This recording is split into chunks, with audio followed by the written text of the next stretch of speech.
True. It's our last week of preseason. We've made it. We have 1 week to collect ourselves and then go inside a black coma hole of beautiful pain. And bliss. But maybe probably pain. That for you, yes.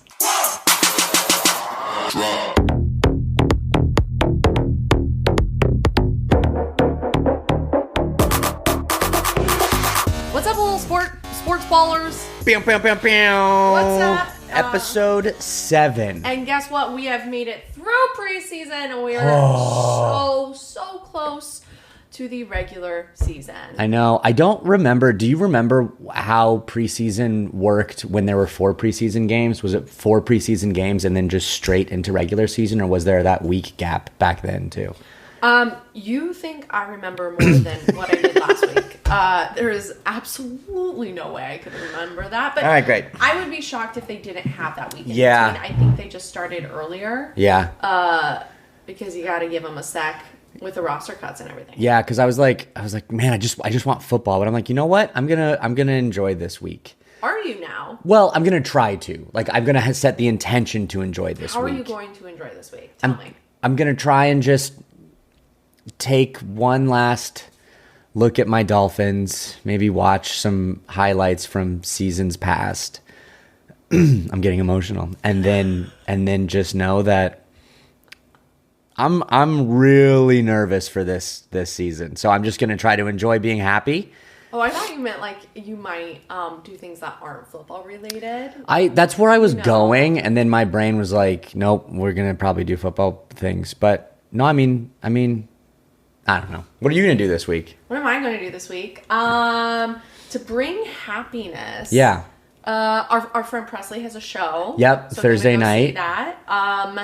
I am just going to decompress. I've been traveling a lot the past 2 weeks. All great things.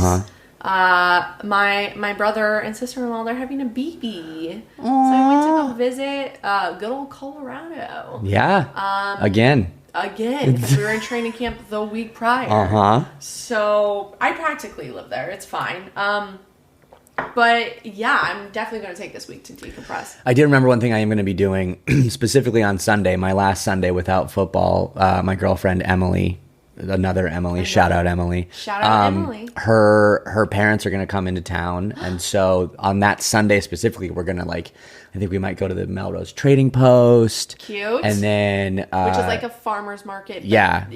With like clothes and goods. It's very LA. Like every hip, cool, person's there with all the hip, cool clothes and all the hip, cool things. There's really good. Hip and cool to go. Yeah, you have to. It's a dress code. You pass a test. Like there's a bouncer. Yeah. You're hip. You're cool. You're not. And if you don't look hip and cool, you can at least try to get in if you show the following that you have. And they'll be like, yeah. And then we might go to the car museum down the street. That's so cool. Okay, this is the thing about when people come to visit. So I never have people visiting me. It's fine. I'm not loved. Just kidding. But whenever people come to visit LA, typically they do more LA stuff than I have in almost the 10 years that I've lived here. And the car museum, I've never been. I always drive by it. It's 5 minutes from us. I know. And it's little things like that. Because one of my coworkers, she had family visiting, and she's like, this is everything we did. And I was like, they've done more than I have in 10 years. Well, and I think when you live here, I'll just give a couple, if you've never been to LA, you don't bother with the Walk of Fame and Hollywood Boulevard. You can drive by it. Drive by it. Don't walk in it. And it's just weird and gross in a lot of things. Yeah. But the car museum, I've been here. I hit my 10-year LA-versary yesterday. I've lived in Los Angeles. Thank you very much. For a whole decade. I still have never been to the Griffith Observatory. Wait, what? I've never actually been, yeah. In case you don't know what that is, it's where La La Land... They filmed that cool, floaty, sequency thing. They drove up onto it, which is absolutely not possible. No, you can't do that in real life. Everything else in La La Land is absolutely correct. Relationships don't last. People No one pursue their dreams. No one comes to your shows. No one does. Everyone sings and does a fully choreographed dance number in the middle of traffic on the 405. That happens most of the time. A couple times a day. Yeah. That's why traffic is so bad. But back like when people come to visit and they're like, what do you want to do? And I'm like, oh, this is my excuse to do LA things. So true. Because every other time we're just dying and surviving. We just, sit. Yep. Try and save money, and then we go out and say, we're not doing this again. And then it's like, then we do. Yeah. That's LA for you. So yeah, that'll be my last little Oh my God, our last Sunday. Without football. Now you have my noggin racing. What am I going to do with what do you want to do? do? Sunday for 7 months? Yeah, what are you going to do? You should have a little, self-help day. Not that you need help. I think that is very clear what you just said. I think you need to, I don't know, Des, go get a massage. Yeah. Get therapy a little. Unwind. Unwind. Put those shoulders down. Right. You know what? Actually, I know. Maybe I will someday. Maybe I'll just exist for an hour without doing anything. You could have your little rich mom walk. I love my rich mom walks. I go on my rich mom walks every Sunday. I typically go to a neighborhood in LA that is pretty wealthy, and I just look at all the houses. And I'm like, I'm manifesting that and that and that, and I'm rich and wealthy and healthy. But what I like about this neighborhood is people hear rich LA houses and they think the hills and these giant mansions, and this neighborhood is beautiful big homes, but it's very calm and understated and do you know what I mean? Yeah, but I mean also these houses. No, these houses are insane. Are easily in the double-digit millions. Yeah, and old money. These houses have been around because they're right by the Paramount Studios, right? I think that's sort of the same area. Yeah. So that it's you see a lot of those rich houses around studios typically. So, anyways, we'll figure out what I'll do on Sunday. But speaking of Sunday, football happened. Yeah. We had our last hurrah of the preseason. Thank God. I know your so preseason's getting to you. It's been really weird. I don't know if this is aging. I don't know if this is maturity. I don't know if it's because now I talk about football nonstop. This preseason has been awful. And you might say, what? Why? Broncos went 3-0. Yeah, I know. It's been a weird feeling I'm having. Okay. For ever since I started Broncos for Dummies back in 2020, every single year, I would say, this is our year. Yeah. And low-key, I think I meant it, but I mean, realistically, that's insane, right? This year is the closest we've been to, if I could say, this is our year. Yeah. And meaning it, I don't feel it. And it's, I don't like being this way. Okay. I like being optimistic and silly goofy, Sure. But I mean, listen, the other teams that went 3-0, Browns, Giants, Ravens. Okay? And plus the Broncos. Typically it just shows nothing. Yeah. Preseason is a lot like whose line is it anyway? Everything's made up and the points don't matter. So true. Yeah. I mean, I'm proud of the Giants. I feel like they finally have hope for the first time. Do you think as a Giants fan, do you think they're I think they're a few years out to actually being contenders, but Jackson Dart, I think, is going to be a great tool if he continues on the trajectory that he is on. Yeah. I don't think Russ is going to be the one to take him, and you know what I mean? But it's just those teams, and also the Browns, 3-0, are they going to be good? It's just currently the Browns, and I would say the Cowboys, are somewhat the laughingstock of the NFL, just with all the drama surrounding them. So anyways, but we're not talking about them. We're talking about the Broncos. The Denver GD Broncos. The Denver GD Broncos. So we played the Saints. Sean Payton went home to the Saints, and I heard one Saints fan or something, he was like, it's not the Saints versus the Broncos. It's the Saints versus Sean Payton. He said that? The fan. Oh, sorry. Saints I thought fan. I got it. No, which I could see. So Sean Payton really had to win this one. It was the first time that he was calling plays. So all preseason, he did not call any plays. Okay. Mainly because in preseason, you don't want people seeing what you're cooking up. And we had all our ones out. So we got to see what it might look like. Might. And it wasn't good. It wasn't like, oh yeah, this is the Super Bowl team. And originally they were only supposed to be out for a few plays. Yeah. And because they could not get anything going, Sean Payton's like, you got to stay out longer, which thank God they did. But Bo Nix had one touchdown all of preseason. One singular touchdown. That worries me. Okay. He did not play last week, so sure, that is fine. He just looks, I don't want to say rusty, because he hasn't been in the league long enough, but he just looks nervy. Huh. Not rusty, but nervy. What do you think has more pressure? A rookie quarterback coming in and everyone wanting you to be the new face that brings this franchise back into relevance, or the quarterback coming off of a surprising and like insane rookie year and then having to hold that expectation and raise it from there? That, okay. Because last year, like, sure, everyone wants Bo Nix. Hopefully we drafted the guy, but we can't give him any crap if he's not it. Yeah. Because we just don't have anything. Yeah. Now we do. We have proof that of what he could do. And so every day, and I said it in one of the other episodes, no one is as hard on Bo Nix than Bo Nix. Like, he is a fighter. He's an athlete. Like, of course he's going to be hard on himself, but I don't know. I think we're going to see a lot. And I thought going into week 1 against the Titans, which technically the Titans were the worst team in the league last year. They had the number 1 overall pick. It should be a runaway. And now it's sort of like we just played the Saints, arguably the top or the bottom 3 in the NFL. Yeah. And you know what? We didn't absolutely run them over. Yeah. I think we ran over the Cardinals. Yeah. That was cool. But those were our 2s and 3s. What's going on?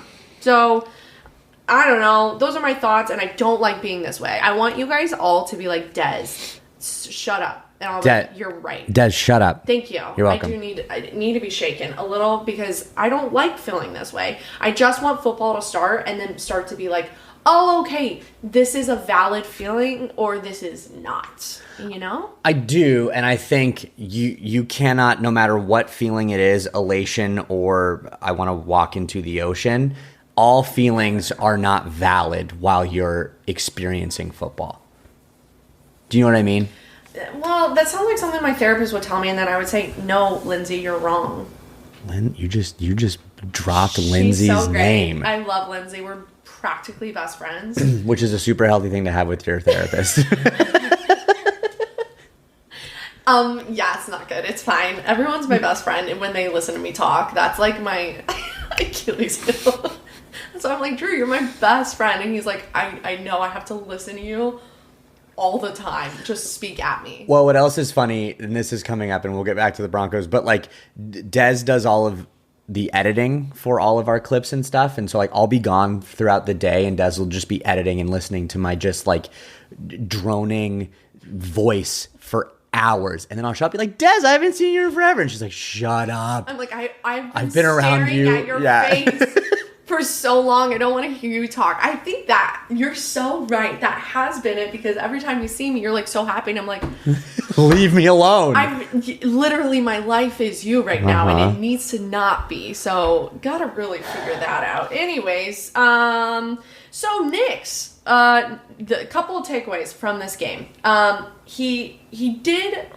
and Courtland Sutton, the best bromance you've ever met. Well, besides the 3 quarterback duo that we had last year with Stidham, Nix, and Wilson, but Courtland Sutton to Bo Nix, they just mesh. They get each other. Yep. It works, and we saw it again in this game. And like Courtland Sutton continues to prove why he got that bag, baby.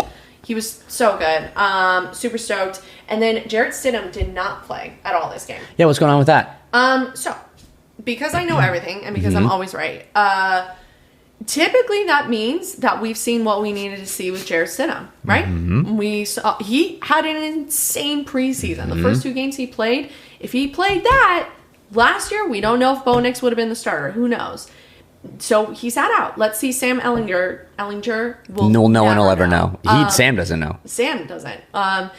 We'll see what he's got. Let's put him out there. Let's have some fun this last preseason game. When I said this last week about Devon Vele, 24 hours, he was traded. Today, as we are recording, it could be released. The trade deadlines are going until, I believe it's 3 more hours. Yeah, we still have 4 p.m. Eastern. Yes. So, yeah. Yes. So who knows? Technically, he's out because we've seen what we need to see. Other people are thinking he could be out because we're about to trade him. I think it'd be silly to trade him. We need a good backup QB. Sure, Sam Ehlinger, he proved himself and he could be our backup, but unless Jarrett Stidham is going somewhere to be the starting, could be the Browns. I think they might need a starting quarterback. Over Flacco, you think? Oh, that was a bit. They have like 7 quarterbacks.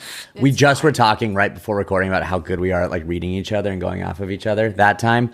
No, right over your head. It's fine. We'll get there. It's cool. So anyways, that was great. PS2 killed it. Okay, my 2 takeaways. I'll start with the bad and well, these are both sort of bad, I guess. Okay. God, our running back room, I just want explosiveness. Okay. I want to be like, yo, this guy could run for miles, and look, we're blocking so that they can just run. That's not happening. I mean, honestly, yeah, what? Audric Estime had the most yards, 45 yards for 8 carries this game. He was waived on Monday, so he does not exist on the Broncos. He exists, but not on the Broncos. And it was fine. Like, it's like, okay, and the second top rusher was Sam Ehlinger. Like, cool, that's what happened last year. Yeah. The quarterbacks just balled out on running, and we just want it to be a little different. So I'm very curious to see what happens, because also Blake Watson was waived. So right now it looks like Dobbins is going to be number 1, okay. RJ Harvey 2, and then I think McLaughlin and Bidet are going to be the other 2 running backs. So preseason doesn't matter. I have no idea. And then the O-line. I was sort of shocked how quickly the Saints defense was able to get through and get to Bo next. Yeah. And it's the Saints defense. So a little bit of worry there too. But all this being said, mind you, I don't know what I'm watching, because then it was reported the Broncos ratings in the NFL this preseason. What were they rated? They were number 1 in the offense. They were number 2 pass offense. They were number 3 in the run offense. That's not all. What about defense? Number 1 in defense, number 2 in pass defense, and number 2 in run defense. The Broncos were top 3 in some of the best categories that you could have. Okay. So clearly I'm overreacting, and I need to, what, Drew? Shut up. Shut Des, up. shut up. Yeah, don't tell me shut up. Okay, Des, you should think about it. I don't know. Yeah, it's weird, like, because I've been watching the Broncos games too, and I don't, I'm not as invested as you are, obviously, but I think because, like, we just don't know anything, and, you know, you have to tip your hat to players that are on the bubble. They know it's their last preseason game. That might be their last chance to show something to stay on that team or put out good tape to go to a different team, and so who knows what that has on like a failing team like the Saints going up against a pretty established Broncos team. No one, you know, other than some of those last little bubble cuts, everyone knows what they're doing and who's staying on the team. And so I don't know if there's some like last preseason hoorah that lets the Saints do that. But again, do that, they lost, you know? Yeah. And I know there's still, like you said, the O-line, there's some people that are like, what's going on with our offensive line? And I don't know if it's the plays are so basic that are being called because you don't want to show your hand, like you said. So I don't know. I'm not as worried as you are, but again, I don't have as much investment as you do in the Broncos. So I also know nothing. Nothing at all. Not a single thing. Not a single thing. That's all I have about the game. We did mention that cuts are happening. Yes, but they I are. think I want to go over the cuts after you talk about your game real quick, and then we can just do roster cuts as cuts a whole. all as a whole. Yeah. I think that'll be good. Well, I mean, speaking of preseason and teams that didn't lose, guess who didn't lose in preseason? The Dolphins. Wait, they should be 3-0, right? Wait, what? They didn't lose at all? Nope, they tied though, because of course there was a tie. Oh. But 2-0-1 were the Dolphins. Wow. I know. I actually don't know if I knew that. Look at me go. Wow. Look at the little fishies down in South Florida go. You're almost as good as us. Uh-huh. Okay. So, I mean, at my QB observations, everyone looked fine. I don't know. We had a total of 4 sacks of all 3 of our quarterbacks. Tua only played, I think, 1 or 2 series, and he was sacked twice in his first series. He only went 4 for 8 for 49 yards. He did throw a touchdown, though. And to Isaiah Washington, who this guy coming out, I'm pretty excited about. Our boy, George Washington. I don't know, I'm making that nickname up. I don't know. Anyway. Who is Isaiah Washington? He's, I think, a second-year wide receiver.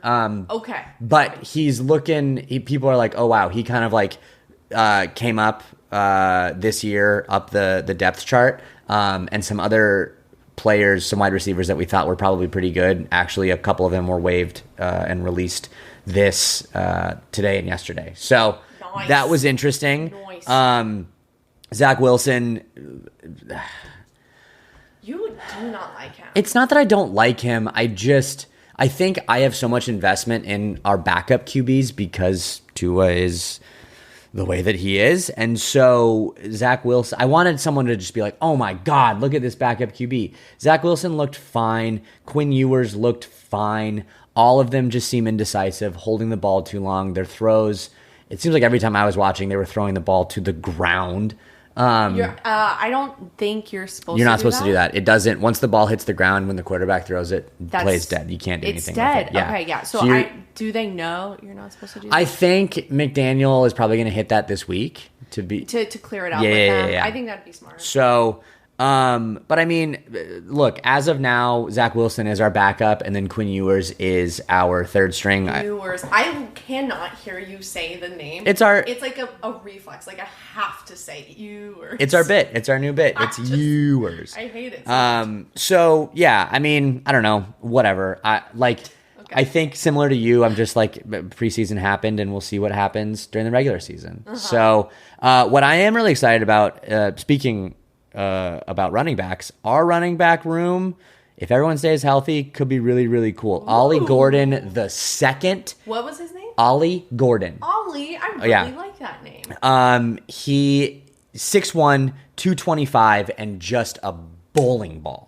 Just running over people, not as big as, someone like Ravens running back. Derrick Henry, or even... Wait, how big is Derrick Henry? I mean, Derrick Henry, I think he's like... Actually, I guess he's... I'm going to look it up. I think he's like 6... in my brain, he's like 7'4". I know that's not real. His height? Ollie is 6'1"? Ollie's 6'1". Derrick Henry's 6'3". Okay, so maybe not, but... he's just a bowling ball, running over people. He had 8 carries for 43 yards, wow. Averaging 5.4 yards a carry. He's been a big surprise, and people have been really, really excited about him. Our kind of RB1 this year, I almost said Devon Bailey. Devon A-Chain has been hurt, and there's some worrisome injuries with him. Last week after the preseason game, Mike McDaniel, I think I'm having a stroke. I don't know. I can't remember names. Mike McDaniel said that Achane could be out days to weeks to months. That's what he said. Wait. So, like, what? huh? Wait. So when he's doing the press, he goes, "Yeah, he could be out days to weeks to months." I think what he did say is weeks to. He said it was a time frame that was long, and some people were saying that's just him holding all of his cards close to the chest, and his injury isn't that bad. But who knows? So if we have Achane and Ollie Gordon, like Achane is the speeding bullet that is just like no one can catch him. But on our like 3rd and 1, 3rd and 2, or like goal line stands, we need that bowling ball. And Ollie Gordon has shown that he could be that bowling ball. Nice, so that's Ollie. really, really exciting. Ollie. As I brought up earlier, Malik Washington is looking to be a really big breakout wide receiver. I think you said Isaiah Washington. I did. I meant Malik Washington. I don't know anything either. Okay. We're just same page. We're clearing it up. Okay. Malik Washington is the wide receiver I mentioned. And so, yeah, he was only in for 3 offensive series, but made the most of it. He had 41 yards for 40 yards, including a 25-yard ankle-breaking TD. Caught a little tossy from Tua and just defender gone. See you later, and then walked into the end zone. Juking the defender. Yeah. Copy. Which is breaking. Which is a good thing to have for a wide receiver. So, I mean, those are my kind of main observations before I get into my own roster cuts. But I don't know. You know, everyone always says the biggest asterisks with the Dolphins is if Tua can stay healthy. And I think I saw something that the Dolphins are the biggest swing, have the biggest swing in what they could be in wins and losses. I think right now Vegas has the betting odds at 7.5 wins. But people are like, if everything goes great, sure, they could win 10 games. And everyone's also like, they could win 4 games. Ooh, so spicy. We'll see. A little teaser. Des and I might go over the Broncos and Dolphins schedule next week and do our own little wins-loss predictions. Yes. Who do you guys play first week? We play the Colts. And we play them the second week. I know. Why don't you take them down, and then we'll take them down again? I'd love that. I'd love to just squash them. Do you play the Titans then second week? No. I think we play... I don't know if we play the second week. I know we play the Bills our third week. So, and we play the Chargers the third week. This is peculiar. We're playing some of what's the going same on things. here? Although the Chargers and Bills, I would argue, are very different. Yeah, if we were playing the Chiefs, it might be a little bit more similar. But still division, rivals. Yeah. That would've been... The one observation, though, is we get to play the Bills in Buffalo week 3 of the season when it's not going to be, 4 degrees and blizzard conditions with 18-mile-an-hour winds. We get to play them nice, crisp little end of the summer day. September. Oh, my gosh. What a beautiful day for Buffalo football. Yeah. Great there. So, yeah, that's pretty much my main observations. Like you said, I am feeling kind of just whatever. Preseason's over. We'll see what happens. First game against the Colts. All so, right. if you want to start getting into roster cuts, you want to go back and talk about the Broncos cuts? So, one thing that I saw, Jordan Shultz, he is a analyst, journalist. How would you describe him? Schultz, I think he was a journalist for a while, and now he's just yapping on. He just yaps. Yeah. He posted this before we were recording. This quote: "These next couple of days are the worst on the NFL's entire schedule. Over 1,000 cuts. Oh yeah. I wrote this wrong. Okay. Over 1,000 cuts will crush dreams and lifetime aspirations. Keep in mind that these young men have worked their entire lives to play in this league. Nothing is more challenging than being told you're not good enough." I mean, hey, I couldn't have said it better myself. Wow, George Schultz. You're right. It's so true, and there are a lot of cuts happening, and it is so sad happening. But, and I don't know if you were going to mention this later, but Ben DiNucci, you can comment on it. He was the Broncos' backup behind Russell Wilson. DiNucci, is it DiNucci or is it DiGiorno? I think was our little bit that we had. He just got cut again. From his 7th team. I think it was the Falcons. Yes. But he had a tweet that kind of broke the internet for a second. It was a picture of just a beer. And his tweet said, "Not many beers better than the airport, quote, I just got cut from the NFL for the 7th time beer. Trust me, you wouldn't understand." I love our boy DiNucci. I think if you get cut enough times, you're like, hey, how many times can I get cut? Well, and keep coming back. And he's got a good sense of humor. I mean, he's going to do some work with, I think, CBS, and he posted about that on his TikTok, and the caption on the TikTok was, "Can't throw interceptions from the booth." So, I mean, that's just so, it's such, and look, that's someone who's done this a while. He's built a tough skin. He's very self-aware, but as people who are chasing our own dreams, young people. I'm so young. I'm practically 18. Chasing dreams. There's a lot of people whose dreams will be crushed in the next couple days, and now in the next hours. Yep. And it's about how many times you can get up again. Who said that? Des. Oh, yeah. Is what I'm saying to all these players. So cuts are happening. Okay. So a little bit if you don't know, so during the preseason, there's 90 players, and cuts happen, and then there's a deadline, which is today at 4 p.m. Eastern. So today, Tuesday, you need to cut from 90 to 53 for a 53-man roster, okay? Lots of players being cut. Granted, there is a practice squad, which we're not going to get into the whole logistics, but practice squad's like, what, 17 players? 16 or 17, 16 or 17, so quick math, that is 70 total players from the 90, right? So about 20 players technically are getting cut if you really want to just really simplify it. So all that being said, you're seeing a lot of cuts where it says they're either released or waived. And Drew's going to correct me because he has a little bit more of an idea of this.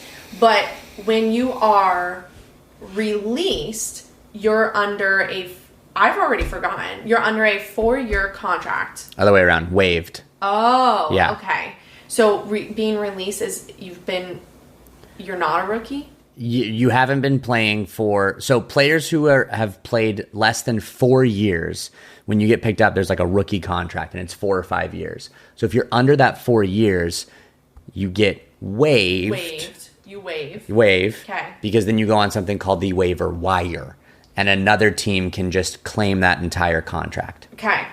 And then if you get released, that means you've been in the league for more than 4 years. More than 4 years. And if you get released from the team, that team just terminates the contract and you immediately become a free agent. And you're a free agent. Yes. Okay. There it is. I thought I was going to remember that. Drew said, you want to write this down? And I said, no, I have a memory. And also, to be fair, the only reason I know that is because an hour ago I looked it up. Yeah. No. This is, like we've said. We know nothing.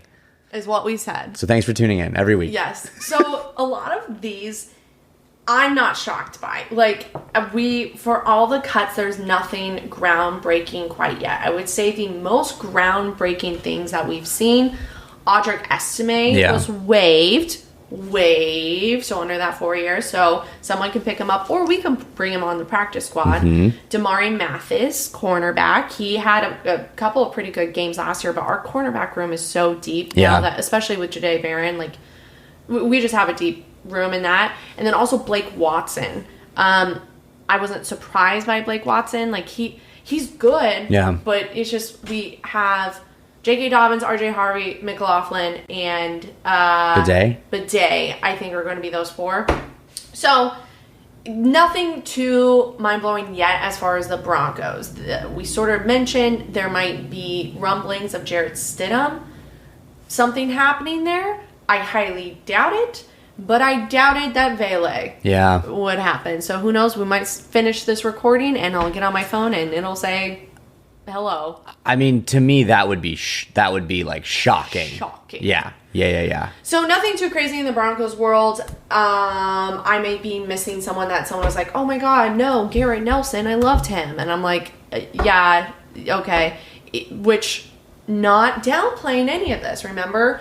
You're not being, what did Jordan, you're not good enough is what I guess these players being told. Which is such a, why I thought that quote was so, it's just such a brutal way of putting it. I mean, it's like, your dreams are being crushed, but it's not just that you're not good enough. It's like, there are so many things that can go into it. What if they had a lot of cornerbacks that they're in their last year of their contract? Yeah. So you still might be good enough, or they have a lot of contracts, and you might be good enough, but we have so many people that are still in contract. It's just like it's not a correct statement in my opinion. I think, and I could be wrong, but I think what he's trying to say is it feels as if you're being told you're not good enough. Then I like that better. Yeah. But he didn't say that. No, so say what you mean and mean what you say, Jordan. Yeah. So, Jordan, change that Instagram post. Thank you. Anyways, that's all I have really for the Broncos. I'm going to go over league-wide, but what about you for Dolphins and shockers? There was nothing that I would say that was, like, super shocking. I mean, we've been talking about the train wreck that is our secondary, and then all of the people that keep getting hurt. We brought in veteran Mike Hilton, cornerback. He was cut, and he was, like, the most established veteran presence in that cornerback room. So I mean, right now it looks like that has Storm Duck and Kendall. Storm Duck, quack quack. Sheffield, Kendall. our boy Kendall, as our starting QBs. I mean, other than that, the other big cuts that I saw, there wasn't really anything that was super shocking to me because we brought in so many people that I don't recognize that there were other ones that like people were cut and I was like, I don't know who that is because we none of our secondary from last year is the secondary we had this year. And so I don't know. I mean, I feel like that's fairly common though. Like, unless you are an actual NFL media reporter reporting on the team that is your 9-to-5er, it's very rare that you know these people that are being cut. Yeah. Or if you just have so much time on your hands. I mean, which I don't. I'm trying to do it and I can't have it. So yeah, I mean, I think currently we sit at like 74 players as like the this morning. So it's still 21 cuts that need to happen. I mean, Eric Ezukama, talk about Malik Washington kind of rising up. Eric Ezukama played for us last year and was definitely ahead of Malik Washington at the beginning of preseason. He was cut this morning. So that was kind of surprising. But everyone else, I mean, I'm trying to, squeeze through this right now to look and see if anything stands out, and not really. So, no. Well, then I'll go on to a cut that I thought was shocking that's not in Dolphins or Broncos. Yeah, hit me. Tommy CUTlets. God. The Giants. I know. Got rid of Tommy CUTlets. I know. This morning. The NFL. I love the comment section on Instagram and TikTok. Anytime I see a post, I immediately hit the comments and see what the internet's cooking up today. And I went to the comment sections of when Tommy it was released that he was cut. And it was like an Italian man just fell to his knees in a bagel shop. God. And I was like, I almost fell to my knees in that moment too. I mean, the internet. I want the best for him. The internet's undefeated, I love it so much. So it's not shocking. I mean, we have Jackson Dart, Russell Wilson, Jameis Winston over at the Giants. But like, what a character, Tommy CUTlets. I really hope someone signs him, but I don't know where else would be a good fit other than New York. Like Tommy CUTlets. I mean, where can he go and to just Tennessee? Pop over to the Jets? No. You know what I'm saying? Yeah, CUTlets not gonna. No, you gotta be in New York. Yeah. There's nowhere else that you can really be. I mean, but then maybe you go over to Philadelphia, Yeah, and we got Tommy CUTlets. Tommy CUTlets in Philly. Philly CUTlets, huh? So we'll see. I don't want that to be the last thing we see of Tommy CUTlets. I'm going to say it now. This is not the last we've seen of Tommy CUTlets. Ooh. And I'm spicy about the Giants particular. So I'm defending my boy Tommy CUTlets. Okay. And I'm spicy at the Giants because they also cut someone today. Who? Lil Jordan Humphry. They cut your boy? They cut my boy Lil J. Oh my God. I know. And I think I said something a couple weeks ago because he had a killer preseason game. Yeah. And I was like, Lil Jordan's going to ball out in New York. No, he's not. No, he's not. Oh my God. I know. I'm so sorry, Drew. It's okay. Thank you for saying that. I really appreciate that. Also, former Bronco Greg Dulcich got cut from the Giants. Yeah. I just got goosebumps. I know. No! I know the Giants are like, oh, let's get rid of Tommy CUTlets and all of the great people from the Broncos. Oh my God. I loved Greg Dulcich when he was on the Broncos. I just had an idea. What was your idea? Guess who else is over in New York? Russell Wilson. And what if Russell Wilson is pulling all the strings and he's like, I want to get rid of the Denver Broncos and I want to get away from this horrible time in my life. Why do you keep reminding me of all these people that I used to throw to? Lil Jordan Humphry, get out of here. Greg Dulcich, get out of here. So Russ is now public enemy number one. Public enemy number one. You heard it here. Probably 6 because a lot of Broncos fans don't like him. But like what the... I think that's what he's doing. I think that's what he's doing. Greg Dulcich, I want the world for you. Yeah. It didn't work out in Denver, but I want it to work out somewhere. Oh my God! Russell Wilson, why? We're just creating this like chaos. I know. People are gonna be like, "You're right. Russell Wilson has done this." I mean, he and what's his wife's name? Sierra. I know why. But like other, like top. I could see them just in their well, not little house, but like just in their little world, just like pulling all the strings and figuring it out. That was the thing for a long time when Russell Wilson was at the Broncos. Their house how many bathrooms it had in it. I think it was like 11 or 13. And it wasn't as many as touchdowns he threw for a minute. Yes. So we were counting when could Russell Wilson throw as many touchdowns as bathrooms in his home.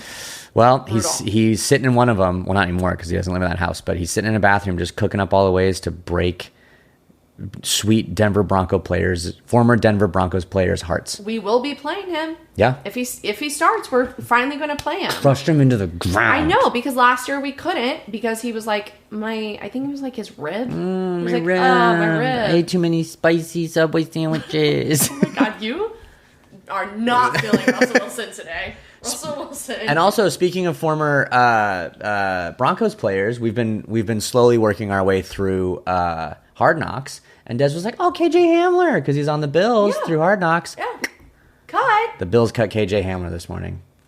Him and his little kid scooter. No, KJ. I know. Yes, if you watch Hard Knocks, like he was trying to make his way. Just scooting around. Just scooting around in his little kid scooter. Oh. So, I mean, that's the thing. And in a weird way, I do not love this time but you get to be like, oh, he was there, now he's gone, or oh, that guy used to, and like, I don't know. It's interesting to see. And also like names that like 3 or 4 years ago were just like stars, and then like an injury or they fall through, and it's like now they're, they were breaking the league a couple years ago, and now they can't even get on a team. And so it's super, super interesting. Super crazy. Yeah. Those are the main ones that I was looking at as far as cuts. Do you have anyone else? No, not really. I think that'll kind of segue into like cuts or just like moves in general, because I do want to talk about, I mean, we keep talking about the Browns and Shedeur Sanders, but also like... It's impossible not I know. to. Stop giving us fodder to talk about it, and we will. So, I mean... we can kind of talk, I don't know like where to start, but we were talking about cuts and changes, so we can do that. I mean, Kenny Pickett was traded from the Browns to the Raiders. So now he's hanging out in the AFC West. The Raiders, I know some Raiders fans, and they are not happy. Really? Yeah. Like, it's interesting. I don't know much about Kenny Pickett, and that says that. I mean, I was about to say, that says a lot. No, it doesn't. But the fact that I don't know much about Kenny Pickett, I'm not too scared that he's now on the Raiders. Yeah, I mean, you have Geno Smith, and then Aiden O'Connell, who like was not. I just remember always seeing O'Connell, and it was like after a play, and he was just kind of always like, huh? Like wide-eyed and like, what happened? And like that's my image of Aiden O'Connell for some reason. Well, but I was like, there's something about him. Aiden O'Connell suffered fractured wrist in preseason finale, expect to be out 6 to 8 weeks. So they did need a backup. That's probably why that happened then. So, so yeah, I mean he'll bop around there, but that did thin the Browns quarterback room a little bit. From 13 to 12? To 12, yeah, exactly. But the crazy thing that happened with the Browns specifically is Shedeur basically played the entire second half. He didn't play well. He was only 3 for 6 for 14 yards. Oof. He was sacked 5 times. Oof. And that was a big thing even when he was with the Buffs in college. He was always running around, and everyone blamed it on the offensive line. But he's in a new team that also could not have a good offensive line. But there is comments on him wanting to go run around, like wanting to use his feet more than he should, not being decisive with the football. So anyway, he wasn't having a good showing. Okay. That being said, he was taken out of the game with like 2 minutes left, and they put in Tyler Snoop Huntley for the 2 minute, like the famous, like, the 2 minute drill to see, and it was a close game. What is the 2 minute drill? It's if a team is down usually, and they get the ball back, and they have 2 minutes to try and drive down the field to either get a field goal to win the game, get a field goal to tie the game, touchdown to tie the game, something to either win or tie the game. And so it's coaches will always save a lot of their like really good plays for the 2 minute drill. You got to move it fast because the clock's winding down. So there's something to see how a quarterback can execute the 2 minute drill, right? So, wow, they took out Shedeur and they took out. We don't even want to see you do this. We want to see Snoop Huntley do this, who we pretty much know we will be cutting in less than 24 hours. Because right after that game, the day later, Snoop Huntley cut. It doesn't make sense, does it? There is something going on, and I want to get to the bottom of this. I want to get to the bottom of this. I'm extremely curious. The curious cornerback. Curious cornerback is on the job. There is just too so much where there is smoke, there's fire. Mm-hmm. And we've been hearing rumblings that there was like a league-wide conspiracy not to draft Sanders to prove a point. Who knows if it's true? It's alleged. Then with him going out in the final 2 minutes and going in with a player that's not even gonna, there's something going on. It's super weird. I mean, initially when I heard that, and I was like, why? And then I'm like, well, it's because they do want to keep something from him. He was getting sacked 5 times. Or like, maybe we need to get him out of there so he doesn't get hurt. But if he gets hurt, then they have 18 quarterbacks. So if he gets hurt, now they don't have to pay him, and they can just like be like, well, we got rid of that headache that they think is a headache. And so it does not make sense to me. I don't get it.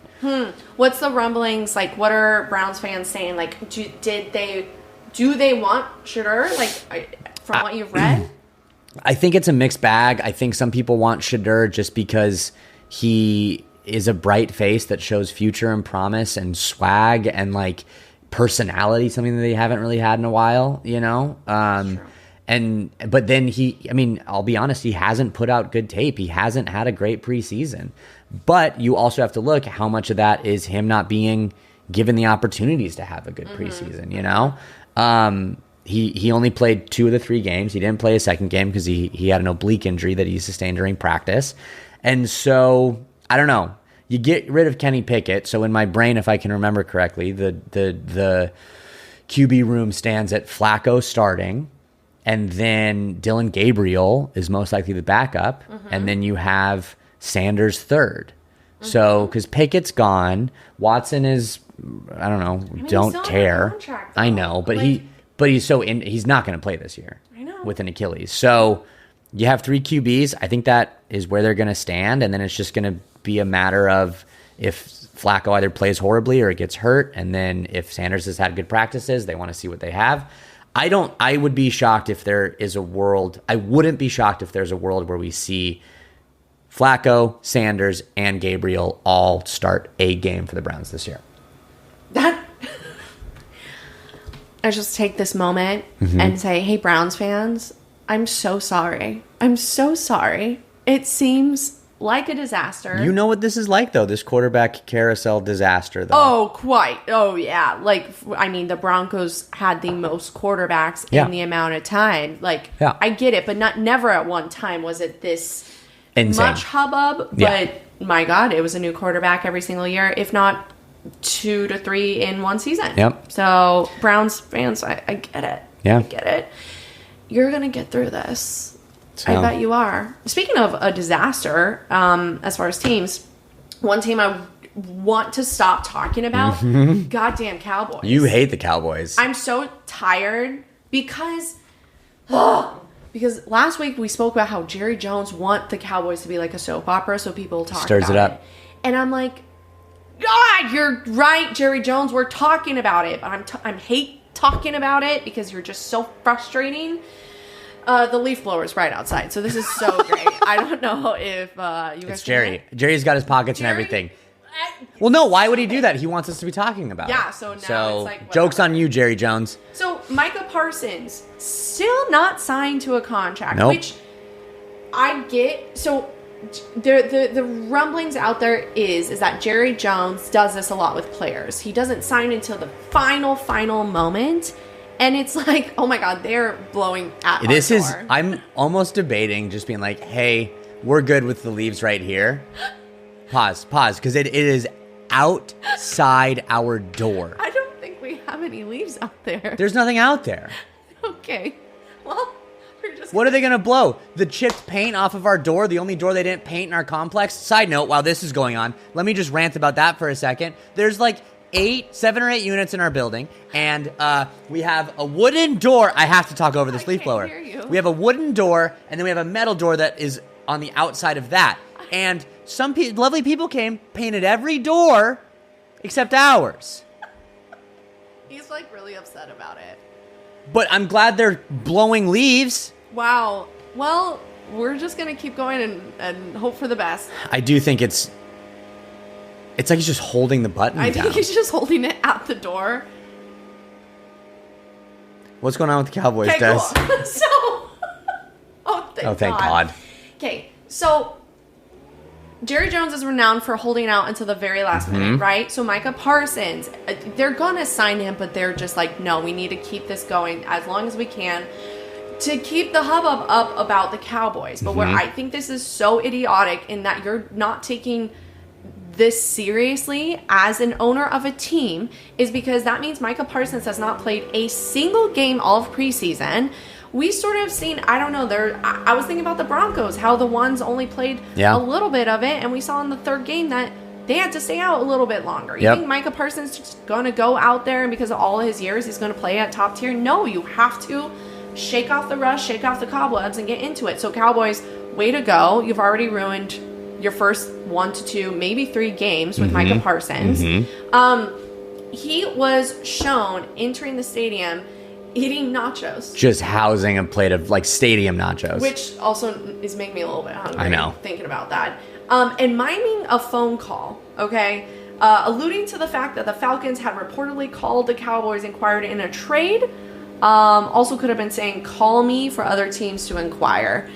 And then it was also like shown Micah was like falling asleep out there on a massage He was on table, like the training table just snoozing. Asleep. And it's like, there's 2 sides to this. Like, if I was Micah, I'd be like, yeah, dude, this is a joke, so I'm going to make it a joke.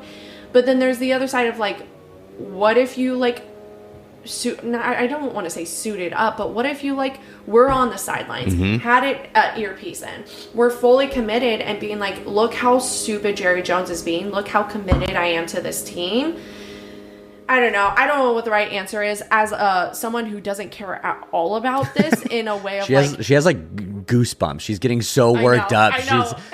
As far as like, I just like, okay, I think it's entertaining to watch Micah do this. Yeah. As a Cowboys fan, I don't know what I would be thinking in this. Also, Jerry Jones, it was reported that he cracked a joke while hugging Micah Parsons' mother, saying, now, Micah, why aren't you out there playing? You act like you want some money or something. And I guess Parsons' mom laughed. So that's like the first time a woman has laughed at a man saying a joke that's not actually funny. Being an idiot? Yes. So that must mean that she really thought it was funny because women don't do that all the time because they're uncomfortable. Either way, Jerry Jones, I hate you. So this is my observation on all of that. This is my theory. And I'll start with my hot take. And it might not actually be that hot of a take. I famously say this is my hot take, and then people in the comments are like, that's the most lukewarm take in the hot take. My hot take. Piping hot, yes. Don't touch, you'll burn yourself take. Hot takes. Micah Parsons will 100% be in a Cowboys jersey to start week 1. Wait, what? Yeah. Oh. Well, how is that not a piping hot take? Because he's gonna play for them. Well, this is the whole thing. He might be traded or he might go to a different team. Oh, that's a hot take, Drew. See, that's what I just said. Anyway, but this is why I think that's 100%. This is why I think Micah was seen. I'm talking.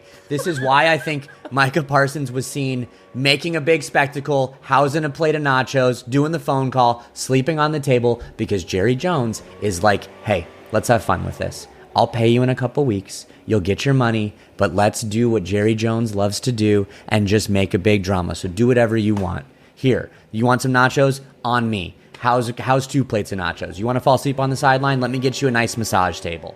Oh, and that's why Mrs. Parsons was laughing about it. Oh my God! My head is on the microphone.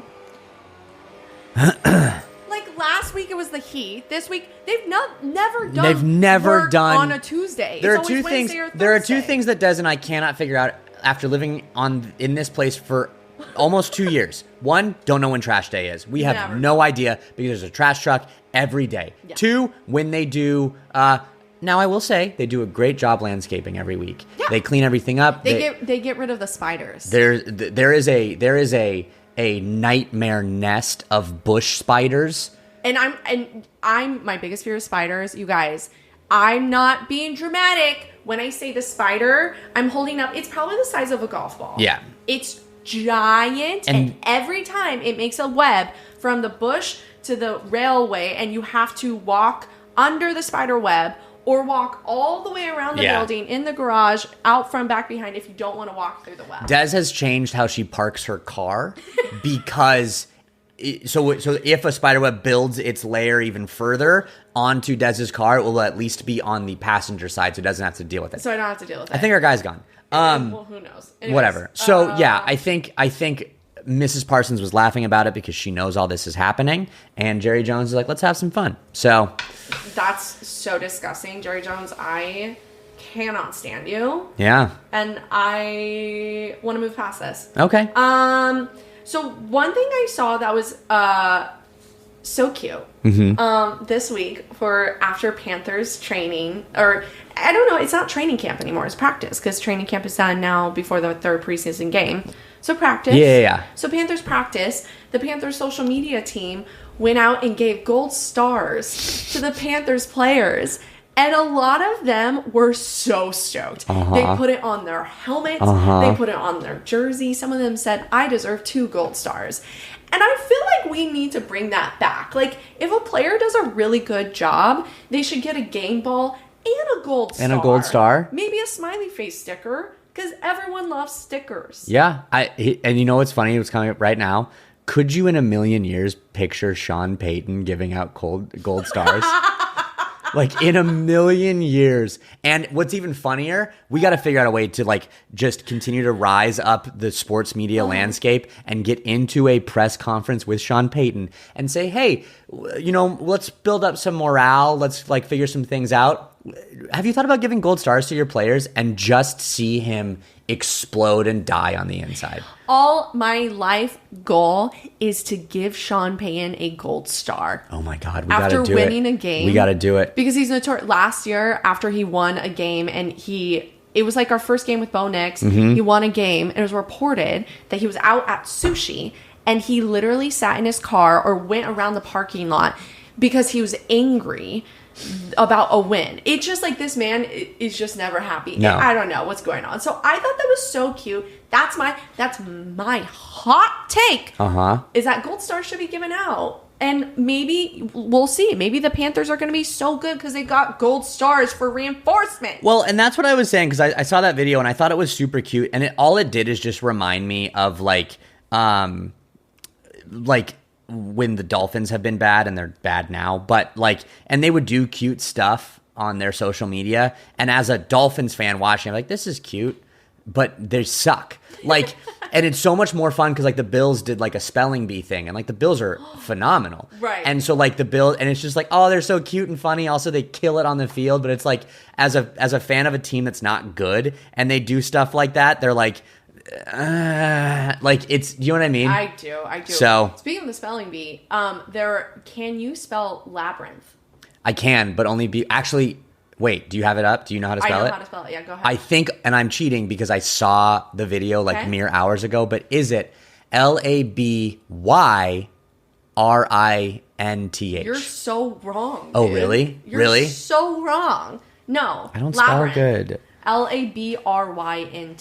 Labyrinth. That's how it's said. That's how it's said, but it's fine. Listen, I'm not good at spelling. It's famously said. I did a geography bee in 3rd grade, right? What's a geography bee? You like, they show a map and they're like, what's that? And you're like, Kentucky. And they're like, great. Oh, I can't do that. Anyway, I was okay at geography. Wow. I think I got like 3rd place in that geography bee. There you go. I know. Gold star. But I got a gold star. But the person that won that, it was a joke with all of us 3rd graders, because he won and he was like, my mom said that if I win, she's going to go buy me a new pair of shoes. Okay. And all my family was gone doing something, so my stepdad picked me up from the geography bee. And I was telling him about that story. This was when, I'm still apparently not good at spelling, but I was really struggling with spelling at that time, and I couldn't spell things. And my stepdad, fast as a whip, goes, well, it's a good thing you don't do spelling bees because you'd never get new shoes. Yeah. Wait, so did you ever get shoes ever? Well, yeah, they gave me shoes, but they weren't indicative to you winning any type of these. So, anyway... You know what? We should bring back spelling bees for adults. No, we shouldn't. I think that'd be so fun. Like, let's go to a spelling bee. Hold on. Let's have a couple pints. Let's see what we could spell. I think what a fun old time. Des, spell onomatopoeia. That's so stupid, dude. Oh, I'm sorry. You can't do it to me. Or, I mean, you get to do it to me, but I can't do it to you. Labyrinth is like 4 letters. It's like 7. But onomatopoeia, no way. Do you know what onomatopoeia means? No. Okay. Do you want to use it in a sentence? No. Okay. You don't want to do this anymore. I just want another word. And Okay. then we can wrap this up. I can't think of another word right now. Literally a single word. Des, spell Broncos. Broncos. Wait, can you use it in a sentence? The Denver Broncos are going to not break your heart for the first time in a decade. Okay. Can you use it in another sentence? The Denver Broncos. Drew thinks the Denver Broncos are going to make it to the Super Bowl. Okay. Broncos. Broncos. Broncos are going to the Super Bowl. Wow. Well, you heard it here first. We're doing spelling bees now. That's all I have. Anything else you want I have a quick little baby thing, and we're going to end on a good note. Okay. Speaking of like gold stars and spelling bees and morale and all that stuff, Des, you know, he's a running back, 25 years old. He went to North Carolina, I think. Javonte Williams. My heart's in my stomach. What are you about to say? Took a little shot at his former team. Took just a little pow, because he's now on the Cowboys and he's dealing with that. Also, the fact that he said this while playing for the Cowboys is kind of insane. But they were asking him, like, what's it like to play for a new team? It's your second team. And he said, quote, I'd say this is much more team friendly. I feel like everyone really gets along. It's more genuine. Players actually hang out with each other off the field. I like it. It's a family atmosphere. So I think this is the final step where you get to be like, hey, Javonte, you are dead to me. Go. Oh my God, I think I'm tearing up. But sometimes you need this heart. You know when like you have an ex-boyfriend and you're like, God, I miss them, and then your friends will be like, look at him, he's being a little dick. Yeah. Des, look at the words. Read the words. Much more team friendly. It's more genuine. You're better off without him, Des. Look at me. Better off without him. Look at me. But this quote insinuates that he was not having fun in Denver. No, don't sympathize with him. Don't. Okay, I'm looking at you. I'm moving on. You're moving on. We're in the middle of finding your new love right now. We are. Broncos for Dummies. Go check it out. Okay. You don't need him. I'm getting really excited. I know. Okay, this is not a happy note. I know, I'm sorry. I'm figuring out how not to cry. All right, it's fine. Happy note. Talk about happy note. The Denver Broncos are going to the Super Bowl, baby. Broncos. The Broncos are going to the Super Bowl. Oh, no, I was going to sing it. I don't know. Oh, yeah. Well, that's all I have. Thanks for listening. And as always, go Dolphins. Are going to the Super Bowl. Broncos. Miami has the Dolphins, the greatest football team. They take the golf from goal to goal. Okay. No, all right. I'm stopping. Okay.